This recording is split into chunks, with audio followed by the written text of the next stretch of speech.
안녕하세요. 도겸입니다. 오늘은 이제 오늘부터 할 거는 뭐냐면요. 단숨에 부자가 된 경매 성공 비법을 까발려 주마라는 책으로 여러분들에게 이제 공부를 좀 할까 합니다. 여기 있죠. 단숨에 부자가 된 경매 성공 비법을 까발려 주마. 이렇게 이제 돼 있습니다. 지금 이 책은 제가 이제 부자 마인드 책을 쓰고 경매를 배우러 왔습니다. 똑똑똑똑 쓰고 그 다음에 세 번째로 이제 쓴 책입니다. 경매 성공 비법을 까발려 주마. 경매 성공 비법을 까발려 주마는 사실은 이제 이 책에는 노출이 안 된 것들이 훨씬 더 많은데요.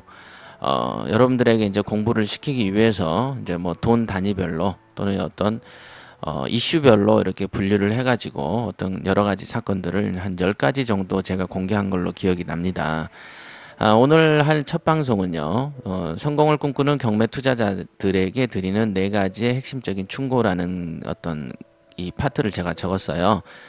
이 파트 중에 하나인 핵심 충고 하나, 즉 최소 투자로 최대 이익을 올리려면 무엇보다도 자본 운용법을 개발해라.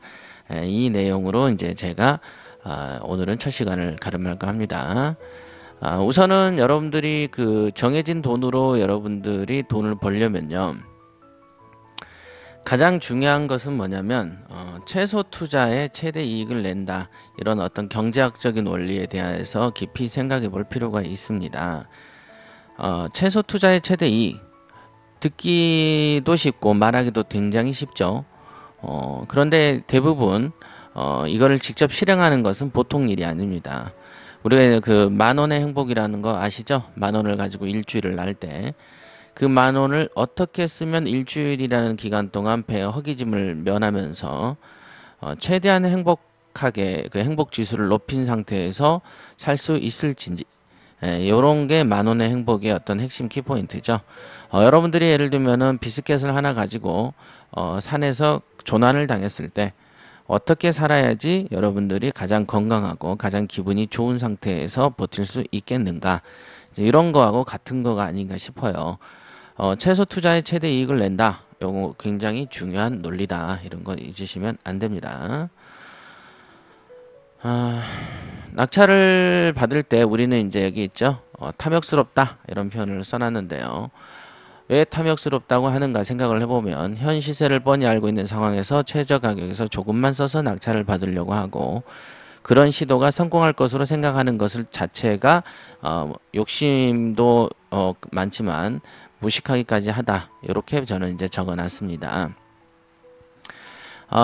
일단은 경매라는 것은 경쟁 입찰이죠. 예, 그리고 인터넷이 되는 곳이면 누구라도 경매에 관한 모든 정보를 동시에 접합니다. 시장 조사를 할 때 20명 정도 입찰을 예상했지만 실제로는 40명인 경우도 빈번하죠. 실제로 있었던 일인데요. 어느 정도였냐면요. 그 앞에 부동산에서 그 물건지에서 가장 가까운 부동산에서 경매가 나온지를 모르는 물건도 있었어요. 경매를 거의 한 7, 8년 한 친구인데 그 사실에 어떤 꽂혀서 가장 가까운 부동산 업소도 모르기 때문에 이 건에 대해서 응찰자 수가 굉장히 적을 것이고, 그렇기 때문에 역시 최저가에서 조금만 쓰면 될 것으로 추정을 하더군요. 그래서 대도 않는 소리 하지 마라. 그죠? 부동산 앞에 있는 부동산 업소 사장이 모른다는 것이 최저 가격에서 조금만 써도 된다라는 어떤 논리적인 귀결이 되느냐, 이렇게 얘기를 해도 역시 안 믿습니다. 제가 늘 말씀드렸지만은 경매를 처음에는요, 한두 달, 5, 6개월 배울 때는요, 누가 얘기를 하면 잘 알아듣습니다. 그걸로 이제 충실하게 따르고 해보기도 하죠. 그렇지만은 결국에는 여러분들이 수십 년 동안 갖고 있었던 돈 못 버는 어떤 방식들, 그런 돈 못 버는 사고 방식들이 돌출되기 시작하죠. 예, 이렇게 솟아져 나오기 시작합니다. 그래가지고는 죽어도 어느 정도 몇 년씩 지나면 죽어도 말을 안 듣습니다. 정말로 힘들죠. 그래서 이제 제가 늘 그러죠. 야, 너는 이제 배터리가 다 된 것 같다. 이제 더 이상 어떤 높은 경지로 올라가기는 어려울 것 같다. 이렇게 제가 얘기를 한 적도 있습니다. 사실은 경매라는 것은 굉장히 합리적인 사고방식만 갖고 있으면 되는 것인데 이상하게 그거를 합리적인 사고를 못 갖더라고요. 다 아전인수식 해석을 하더군요. 네. 사람들은요, 부자가는 되고 싶은데 부자가 되기 위해서 낙찰받을 수 있는 금액은 쓰기 싫다라는 이중심리가 작동합니다. 이렇게 돼 있죠. 부자가 되려면 어찌됐든 돈 한 푼이라도 벌려면 낙찰을 받아야 하는데 어떤 행동들은 낙찰과 거리가 멀죠. 예, 그렇죠.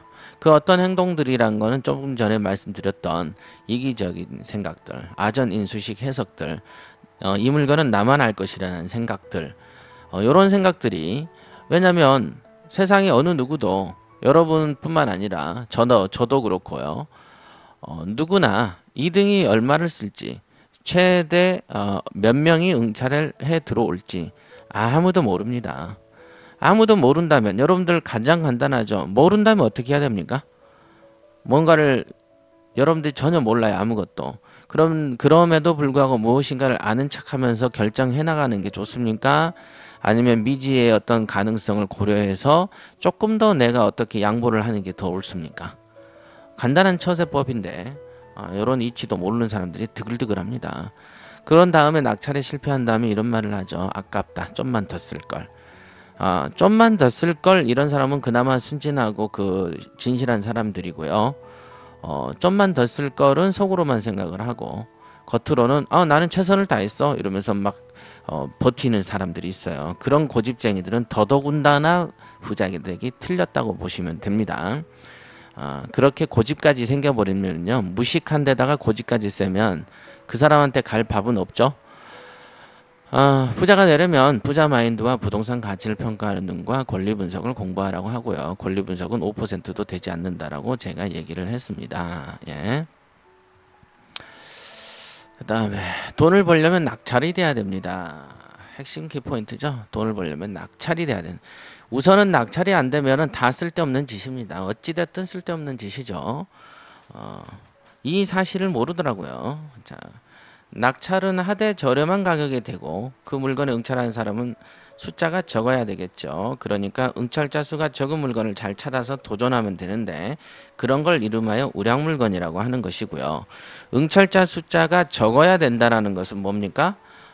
여러분들이 직감적으로나 본능적으로 이 물건은 별로 안 좋은 물건이네 라고 느껴지는 것들을 사야 되는 겁니다. 말하기는 쉽고 듣기도 좋지만 절대로 그렇게 안 되는 게 현실이죠. 누울 자리를 봐가면서 발을 뻗으라 라는 말, 이거 명심하십시오. 여러분이 그 판에서 아주 적게 써서 먹을 판인지 많이 써야만 먹을 판인지 정도는 가려가는 지혜는 있어야죠. 오죽하면 속담에 누울 자리를 봐가면서 발 뻗으라 이런 말이 있겠습니까? 자기가 할 수 없는 곳, 누워서는 안 되는 곳에 와가지고 눕는 주제넘는 짓들을 하기도 하잖아요. 예. 최소 투자의 최대 이익을 내려면 가장 중요한 건 자본운용법입니다. 예, 자본운용법. 내려면 자본운용법이 제일 중요하다고 얘기를 했습니다. 자본운용법은 간단하죠. 2억을 가지고 어떻게 2억을 1억 원씩 2개로 쪼갤 것이냐, 5천만 원이냐 7천만 원으로 3개 4개를 나눌 것이냐, 또는 한 2천씩 해서 10개씩 나눌 것이냐, 이 모든 것은 누구의 선택이죠? 예, 본인의 선택이다 이렇게 보시면 되고요. 그런 걸 잘하는 거를 살림 잘한다, 자본 운영 잘한다 이렇게 얘기를 하는 겁니다. 여기 있죠. 정해진 자본을 가지고 누구는 최대 이익을 남기는데 누구는 헛고생만 한다. 2억 원으로 지속적 투자를 하면 평생 돈 걱정 없이 살 수도 있는데 더 큰 4억 원을 가지고도 어찌할 바를 몰라서 노년에 불안을 떨면서 사는 사람도 있습니다. 실제죠. 5억에서 7억짜리 아파트 한 채 덜렁 가지고 자기의 어떤 기본 자본만으로 어떤 미래를 해결하려고 하는 것은 힘들고요. 조금만 생각을 바꿔서 사는 곳을 바꿔버리잖아요. 제가 이제 가장 이제 그 투자 자본이 적었을 때는 항상 느꼈던 게 비싼 돈을 엉덩이에 깔고 앉아서 그 돈 없다, 돈 못 번다 이러고 있는 사람들이 가장 답답했었습니다. 저는 1600만 원으로 시작을 했기 때문에 여러분들이 이제 가지고 있는 그 1억이나 2억이 저한테는 엄청나게 큰 돈이었습니다. 제가 이제 처음에 투자를 할 때 1600을 가지고 2억만 벌으면 좋겠다. 그럼 내가 5억을 벌고 5억이 10억을 벌고 10억에 30억을 꼭 벌고야 말겠다.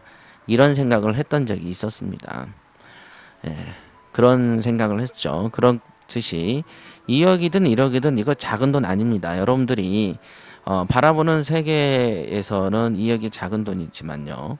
그 2억 원이라는 것은요. 여러분이 어떻게 쓰느냐에 따라서 완전 달라진다는 거 꼭 명심하세요.